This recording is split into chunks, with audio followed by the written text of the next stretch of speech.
자리가 잡히질 않습니다. 뭐 여당이고 야당이고 나라가 어지러운 건 계속 어지러운데 이때 국가의 어른으로 유일하게 중심을 잡아주고 계십니다. 박찬종 변호사님 모셨습니다. 어서 오십시오. 네, 안녕하십니까. 이거 국힘당 지지율이 뭐 심상치 않게 떨어지는데요. 물론 윤석열 대통령 지지율도 안 좋습니다만은 뭐 이거 컨벤션 효과도 없는 것 같아요. 당 대표 새로 되면은 좀 컨벤션 효과도 있고 그런데 어떻게 이렇게 됐죠? 어떻게 보고 계세요? 예, 우리들 입장, 네. 우리들 입장은 뭔가 하면 자유민주 질서를 반드시 지켜내고 종북주사파 세력을 중단을 시켜야 된다. 네. 그래서 지난 3월 9일 대통령 선거에도 그 도구로서 윤석열 후보를 우리가 내세웠고 예. 그래서 일단 이재명을 막아냈거든. 네. 그런데 11달 앞으로 남은 이 국회의원 선거가 네. 이게 또 하나의 전쟁이 될 수밖에 없게 돼 있어요. 그렇죠. 그 무슨 뜻인가 하면 지금 윤석열 정권이 작년 5월 10일에 대통령 정식 취임하고 이제 다음 달이면 지금 11달째가 됐거든. 네. 취임한 지. 그런데 그게 매번 국회에 걸려 있거든. 네. 그 국회도 야당의 과반수고 그리고 흉물 이재명이가 대표인 그 과반수 민주당이 네. 장악해가 모든 걸 정치적으로 말이야. 어? 검수완박법을 만들고 양곡관리법을 일방적으로 통과시키고 지금 줄줄이 그러니까 개혁이니 이런 게 뭐 이루어낼 수 없다 이거야. 네. 거기다가 지금 민노총이나 이런 지하 조직들이 북한과 접선했다 하는 증거도 계속 나오는데 이 정권이 이걸 과연 감당해내겠느냐. 이러다가 내년에 국회 선거에서마저 만약에 지면 진다는 것은 과반수를 얻지 못하면 그러면 무슨 수를 하든지 간에 탄핵의 길로 갈 거라고. 그렇죠. 탄핵은 3분의 2인데 하여간 그거 뭐 국힘당한 걸 갖다가 옥죄든지 하여간 이 국민 여론을 촛불 시위를 하든지 그래서 국민의힘당을 바라보는 우리들이 안타깝게 생각도 되고 답답하기도 하고 또 심하게 말하면 야, 이 머저리들아 너희들이 내년 11개월 뒤에 있는 국회의원 선거를 지금 제가 말씀드린 이런 개념으로 이 전쟁 개념이다. 이렇게 이해하고 있느냐. 그냥 전부 공천 받으려고 뛰어다니고 중진은 중진대로 무슨 자기 얼굴 내세우려고 이렇게 하고 무슨 일이 응집력이 있어 보이지 않는다.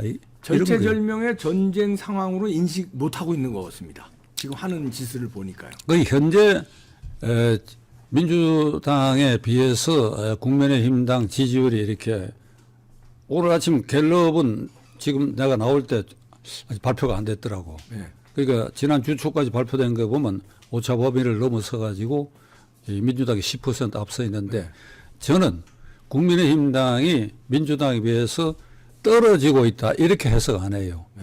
당연히 올라가야 되는데 못 올라가고 있다. 그렇죠. 예. 그러니까 민주당하고 상대 비교해서 떨어졌다 이게 아니고 당연히 올라가야 된단 말이야. 이 민주당이라는 게 이게 지금 개판 아니냐 이 말이야. 그럼요. 예. 어?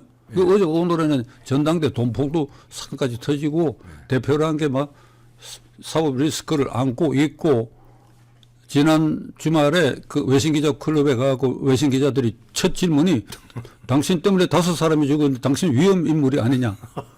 예.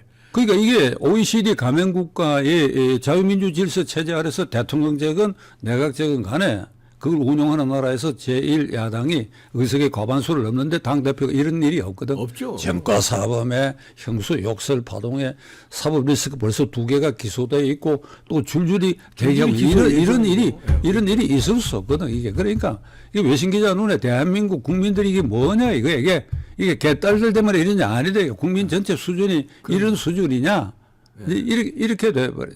그러니까 이제 국민의힘당이 잘할 요소가 얼마든지 있다 이게 얼마든지. 그럼요.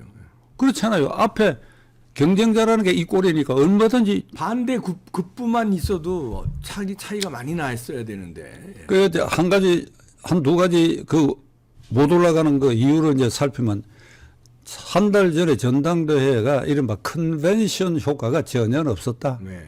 우리가 컨벤션 효과라 그러면 큰 공간에 뭐 10,000명의 당원들이 모이고 뭐 사전 투표한 것도 이제 그 자리에서 열어보고 이러면서 이제 각 후보마다 A 후보, B 후보, C 후보, 당 대표 후보가 피켓 들고 이 추종자들을 이렇게 몰고서 입장하면 박수 소리가 요란하고 팡파라도 울리고 이 결과를 누가 될지 모르겠다. A냐 B냐 C 중에. 근데 그 자리에서 이제 이 개봉해갖고 아주 극적으로 B가 됐다 이러면 꼭 이 종이 꽃가루를 내려가 팡파라를 울리고 깃발을 막 흔들고 그게 컨벤션 효과. 그게 컨벤션 효과죠. 그게 그 효과는 상당히 간다고. 그럼요. 그 국민들도 이 A냐 B냐 이랬는데 이번에 이 컨벤션 효과가 없는 것은 김기현 신임 투표였거든. 네, 그렇죠. 윤심이 김기현을 찍으니까 딱 찍었다.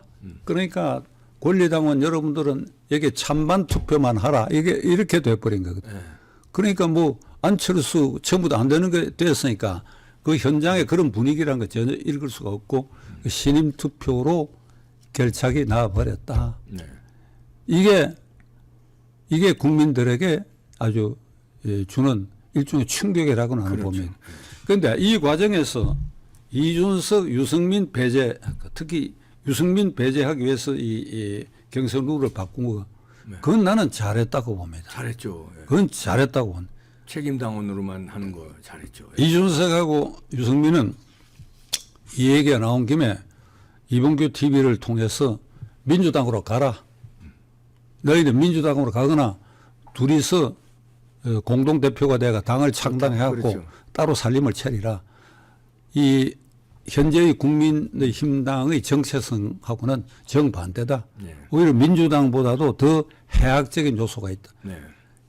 제가 이 단정적으로 얘기하는 거는 3월 9일 대통령 선거까지 그 경선 과정과 선거운동 과정에서 이준석이가 가출 행위한 거 그거 말할 필요도 없고 이준석과 이 유승민이가 3월 9일 대통령 선거까지 민주당 문재인 정권 그것도 현직은 아직 3월 9일은 문재인이에요. 그다음에 이재명 비판한 날이 하나도 없어. 맞아요. 이거 아주 신기할 정도야.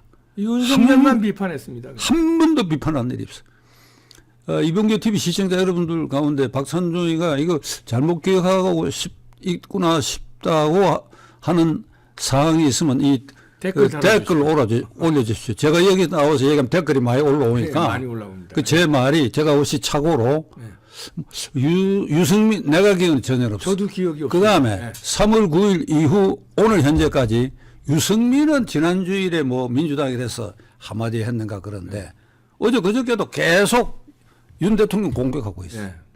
이준석도 계속 대통령 이재명이나 이 민주당을 공격한 일이 없어. 그러니까 신기할 정도야. 네. 그러니까 이런 사람을 권리당원 여러분들이 이걸 당원으로 어떻게 인정하겠느냐.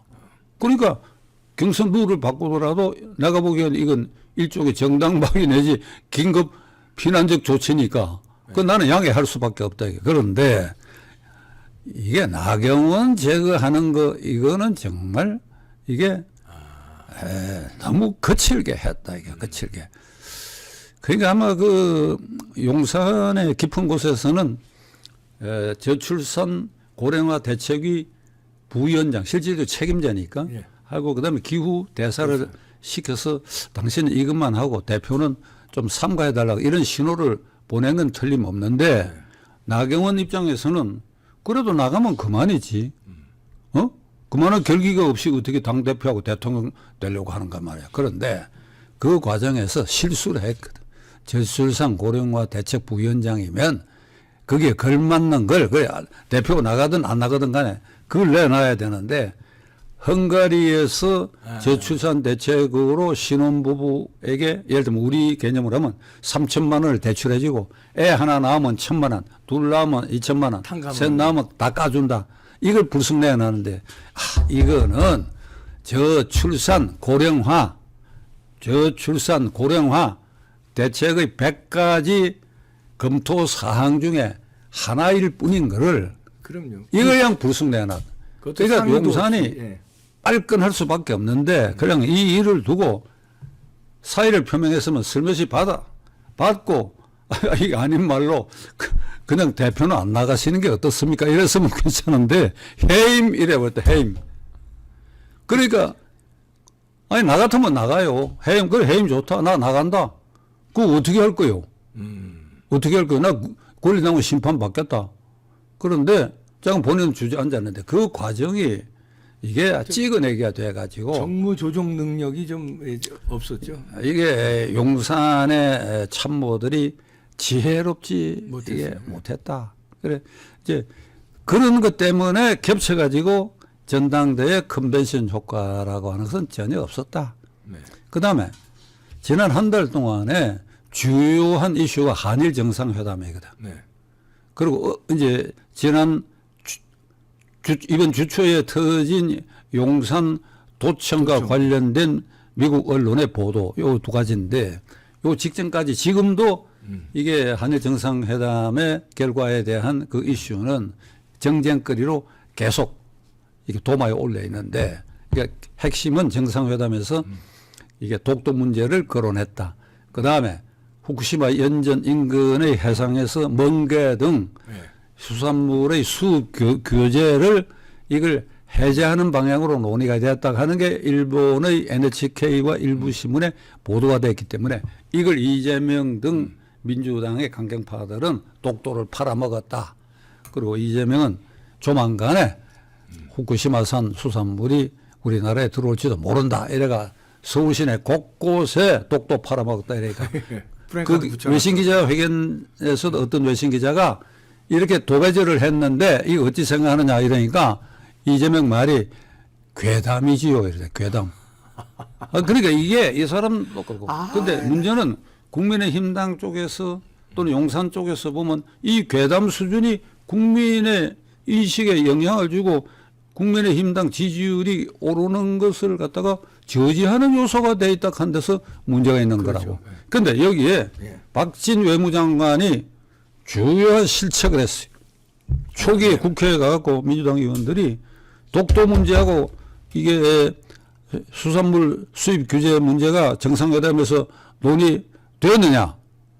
안 됐다 이랬거든. 논의된 바가 없다. 근데 일본 신문에 났다. 그게 김상희라고 하는 국회 부의장 지는 여자 의원하고. 네. 근데 일본 신문에 났다. 그러니까 의원님은 일본 신문에 난 것은 믿고 저희 말은 안 믿습니까? 이렇게 됐단 말이에요. 예. 그런데 그 뒤에 이게 계속 공방전이 되니까 박진이 어떤 실언을 했는가 하니까 정상회담에서 논의된 내용들은 공개하지 않는 것이 원칙이다. 이래버렸다. 이게. 그게 원칙이죠. 원칙이. 의제에 오르거나 결과 발표문 외의 것을 어떤 논의가 있었냐 하는 것은 정상 간에 논의 과정에 있었던 일은 말 안 하는 게 서로 상대국에 대한 예의를 지키는 것인데. 근데 이 순간에 그 얘기를 해버리면은 마치 둘이 비밀 뭐 정상 간의 얘기를 독도 팔아먹은 얘기를 한 것처럼 이게 돼버리니까. 독도 논의되고 수산물 수입 규제를 완화한 것이 논의된 것처럼 시인, 간접 시인하는 꼴이 됐다. 그게 실책이었죠. 이거 외무장관이 책임져야 돼요. 그럼 이럴 때는 어떻게 해야 되느냐. 국회에서 절대 논의된 일이 없습니다. 절대. 그 일부 신문에 났다. 제가 일본 사람들에게 항의하겠습니다. 그래야 되지. 그렇게 나왔죠. 그런데 그 전에 우리 야당이 그렇게 나오면 외무장관이 일본 고위층에다가 이게 너희들 신문에 이렇게 났는데 사실은 논의 안 됐지 않느냐? 그러니까 우리도 우리는 이 논의된 일이 없다고 얘기하겠다. 이렇게 하고 다. 그걸 사전이나 사후에 분명히 그렇게 해야 돼. 저는 이 논리상 그게 논의됐을 리가 전혀 없어. 그러니까 독도 문제가 왜 논의됩니까? 그 자리에서 논의된 무슨 논의를 하겠다는 거예요. 대한민국 대통령이 독도 양보한다 그럽니까? 말이 안 되는 소리지. 일본 수상이 꺼내도 그거는 얘기하지 마라. 그러죠. 이 자리에 얘기할 일이 아니도 그럼 우리가 시대적으로 지배하고 있잖아요. 이래야 할 사안이고 후쿠시마 수산물 문제는 IAEA 등 11개 국가 태평양 연안국이 미국 그리고 한국까지도 합동으로 조사하고 있는 단계에 있다고. 그럼요. 이 조사가 진행되고 있는데 거기서 나오는 이 유출수가 이게 핵 문제가 전혀 끼어있지 않으니까 수산물이 안전하다는 판정이 나야 되는데 나기도 전에 대한민국이 수입 규제를 완화한다? 벼락 맞을 일이지. 그럼요. 근데 이게 외무장관 이거 절대 나는 이게 가벼운 실수가 아니라고 생각합니다. 이 결과가 말이지. 지금도 내가 오는데 그대로 붙어 있어. 현수막이 민주당 현수막이 독도 팔아먹었다 한일회담은 치욕이다. 금년이 60갑자로 뭐 무슨 현지 의사 늑약처럼 금년이 무슨 계묘 참사, 계묘 늑약이라고. 예. 그러니까 이게 홍보에 있어서 이게 주도권을 잡지 못하고 밀리고 있는데 이게 국민의힘당 국회의원들도 문제야. 지금 종편이나 SNS 등의 이 출현 빈도를 따지면 민주당 의원들이 100이면 국민의힘당은 20도 안 된다는 거 아닙니까? 네. 왜 그러냐? 몸을 사려는 거예요. 그러니까 민주당 공격했다거나 개딸들이 이게 자기를 물어 뜯을지도 모르고 그 다음에 뭐 말을 했다가 뭐 실수 좀 할까 봐. 저기 태영호나 김재원처럼 무슨 뭐 국민 정서에 맞지 않은 얘기를 했다고 그러고 겁이 나고 이러니까 공천에만 몰두하지 여기에 전사로 나서는 사람이 없다. 그러니까 이런 사정 때문에 국민의힘당 지지율이 오르지 않는데 국민의힘당의 주력들이 혹시 오판할지 모른다고 생각되는 부분이 이재명이가 지도하고 있으니까 막 이렇게 가더라도 그 이재명이가 끝까지 공천권을 행사한다고 친다면 그건 우리에게 찬스가 오지 않느냐 이렇게 생각하면 안 돼요. 절대 안 된다. 절대 안 되는 제가 정황 증거를 여러분들에게 말씀드리려고 합니다. 뭔가 하면 지난주일에 광주 직할시에서 이재명 대표가 최고위원회의를 했는데 거기 광주시당위원장이 거기 출신 국회의원이에요. 내가 오면서 이름을 깜빡했는데 거기 배석했다가 마무리 발언을 어떻게 했는가 하니까 지금 광주 민심이 메말라가고 있습니다. 메말라가고 있다. 근데 여론조사하면 안 메말라가 있거든. 그 말은 뭔가 하면 당신이 문제다 이 말이라. 당신의 개인적인 이 호도 지지가 메말라간다 이런 뜻이야. 그러니까 당신은 민주당의 이 지지율이 높은데 격까지 붙어가지고 이걸 네가 이 떨어져 나가면 이게 더 올라갈 수 있는데 이렇다 이런 뜻이에요. 그렇죠. 예. 이걸 주목해야 돼요. 그러니까 이게 떨어져 나갔다 이재명 비상대책위원회나 전당대회에서 새로운 대표가 뽑힌다 하면 이게 민주당에서 더 올라갈 요소가 새로 생겨 있잖아요. 그렇죠. 그러니까 이런 걸 염두에 두고 국민의힘당은 홍보 전략과 내년 국회의원 선거의 그 대책을 지금부터 과학적이고 면밀하게 세워야 된다. 네, 맞습니다. 내년 대통령 내년 국회의원 선거의 대책이 11개월밖에 안 남았습니다. 그러니까 총선이요. 총선 대책은 첫째로 공천이 정말 객관적으로 돼. 일부에 뭐 검사들 20, 30명이 낙찰 받았다. 만일 그게 의도적으로 이 검사 출신들을 그렇게 집어넣었다가면 선거 망치. 큰일 나죠. 그다음에 윤심이 김기현이 찍듯이 윤심이 공천에 개입되거나 그래도 안 되죠. 윤심 주변의 인사가 공천에 개입돼도 그 공천은 망치게 된다. 그러니까 철저하게 객관적이고 상향식으로 해야 된다. 공천제로 해야 되는데 거기에 그것만 갖고도 안 된다. 그것만 갖고도 그래 해도 뭐 여러 가지 잡음이 있을 가능성이니까 이게 선거대책위원회를 잘 꾸려야 되는데 공정하죠. 거기에는 희생자가 나와야 돼. 희생자. 현재 주요 당직을 맡고 있거나 중진 의원들 가운데 어느 모로 보나 내년 선거에 그 사람은 공천해서 다시 국회에 들어와야 된다 하는 것을 자타가 공인하는 사람 가운데 불출마 선언을 해서 선대위를 지도하는 사람이 두 사람 이상은 나와야 돼. 그리고 윤석열 정권 선거 과정과 출범해서 1년, 내년이면 2년 아닙니까? 2년 사이에 계속 주목이 대상되고 말썽의 씨앗이 늘 돼 온 사람들. 내가 깨놓고 얘기할게요. 이게 당사자는 섭섭하게 될지 모르고 또 윤 대통령도 부담을 느낄지 모르겠는데 윤핵관이라고 지칭되는 사람. 안 되죠. A, B, C, D, E는 안 되죠. 살신성이어야 돼. 살신성이 돼. 오늘 이 대화에서 이게 핵심은 박진 책임지라는 거고 이거야. A, B, C, D, E. 이게 윤핵관으로 지칭된 사람들은 이게 왜 그러냐 하니까 이게 내년 국회의원 선거가 아까 모두에 말씀드렸처럼 전쟁이야. 그럼요. 전쟁에 이기기 위해서는 지휘 그룹 중에 이게 수류탄을 들고 적진에 돌격하듯이 목숨 내 거는 사람이 자신이 있어야죠. 내 목숨. 자신이 희생하는 사람이 나타나야 이 집단이 진실로 이게 종북주사파 친 김정은 세력으로부터 나라를 지키려고 하는 의지가 분명하구나 하는 것을 보여주게 된다 이거야 그게. 그 나는- 백선엽 장군 아닙니까? 응? 백선엽 장군이 내가 한 발자국으로 물러나면 나를 쏴라. 부하들에게 그렇지. 명령했죠. 맨 앞에 서가지고 내가 물러나면 쏘라고 얘기했잖아. 그러니까 그런 각오로 A, B, C, D, E가 희생해야 된다. 네. 근데 이게 이런 얘기를 들으면 그 당사자로 지목되는 사람은 아마 나보고 미친 소리 한다고 할는지 모르지만은 한번 그대들 내가 이렇게 A, B, C, D, E라고 얘기했지만은 이게 되게 나타나 있거든. 네. 그러니까 한번 곰곰이 생각해 보라고 내 말이 어떤가. 사람들은 선당 그러면 후사.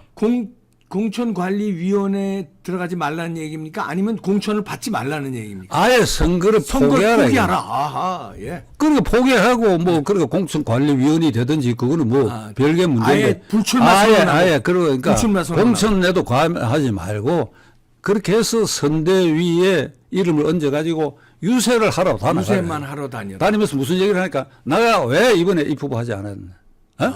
내가 왜 이 지역구에 나오지 않았냐? 윤석열 정부의 성공을 위해서 내가 아니지. 입후보하지 않았다. 좌파 정권을 막기 위해서. 네. 그래서 윤석열 정권을 보호하기 위해서다. 국민 여러분들이 그러니까 눈물을 흘리면서 호소하고 그래서 다니는 나는 게 불출마한다 이렇게. 그렇지. 한 대명은 돼야 되고.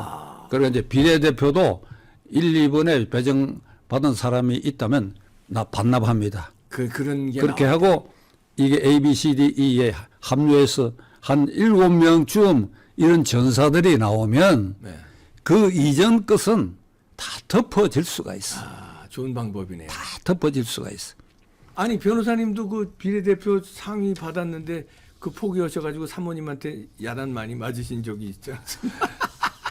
저기 이게 시청자 여러분들께 좀 민망한 얘기인데 우리 이 대표께서 그걸 기억하고 얘기를 하시니까 그게 15대 선거 때입니다. 네. 15대 선거 때인데 이제 나는 이제 김영삼계 야당 네. 그러니까 동교동계 김대중계 김영삼계 이렇게 합해가 80년대 민취협이 신민당이 되고 통일민주당이 됐다가 적전 분열을 했거든. 네. 두 사람이 이럴 때 나는 중간에 섰거든. 네. 그때부터 정치개혁당 만들고 무소속을 했단 말이야. 네. 그래서 15대 선거를 앞두고 김영삼 대통령이 여러 사람을 이게 시켜가지고 날 좀 만나자 그래서 아니 국가 원수가 되고 만난 일이 없거든. 김영삼 대통령을. 그 이런 사람이 그런데 호기심도 있고 이래서 이제 오찬에 1대1로 초청받았어. 그래가지고 도와달라고 그러더라고.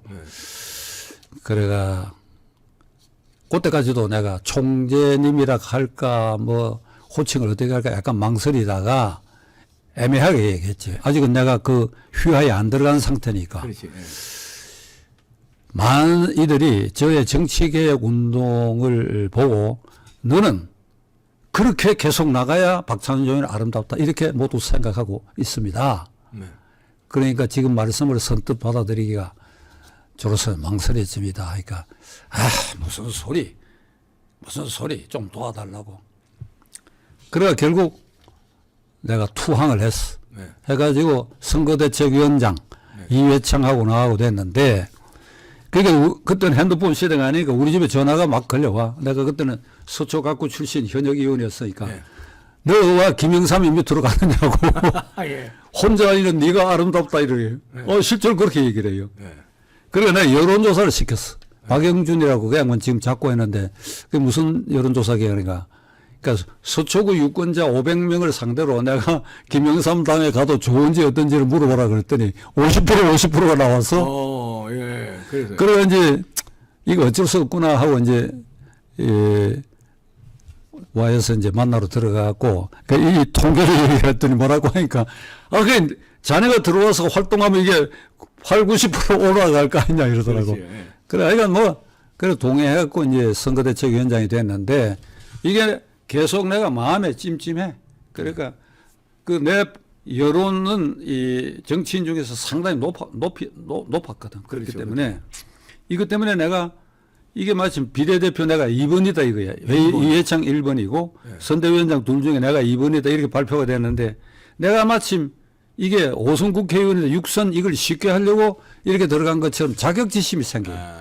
요게 제 성격에 이게 마이너스 효과야. 마이너스. 그냥 가만히 계셨으면 그냥 가만히 있으면 되는데 그 내가 이제 그때 선대위 구성 초기에 그때부터 각하라고 불렀지. 왜 그 내가 부하가 됐어요. 각하.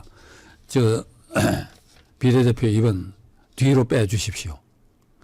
뒤로 무슨 말이고 김대중 대통령이 14번으로 물러서듯이 저도 마지노선 뒤로 물러서야 되겠습니다.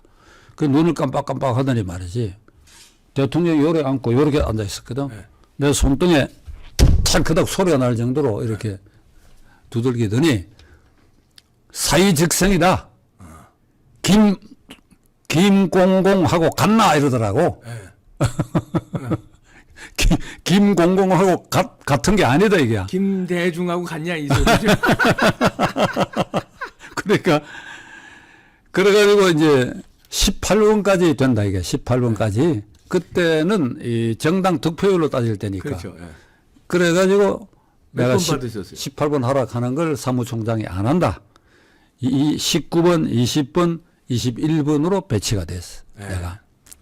그러니까 이게 이제 물론 그 선거 전이니까 이게 신문에 보도가 됐거든. 그래서 아침에 화장실에 앉아 있으니까 새벽 신문을 챙겨본 제 와이프가 그 기사를 크게 놨어.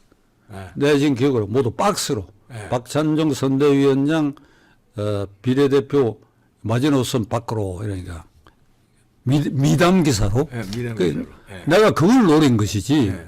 그러니까 나는 이게 국회의원 이번에 수단 방법 가리지 않고 되겠다고 들어간 게 아니다. 이걸 이제, 예. 알리기 위해서 그렇게 했던 것이니까. 진정성 근데 이걸 보는 거죠. 내 와이프가 딱 보고 그동안에 선거 하느라고 막 고생했는데 이 비례대표 된다 하니까 이제 뭐 그냥 공짜로 한번 하는가 보다 했는데 문을 요렇게 열고 이게 무슨 소리야 이게 이러더라고.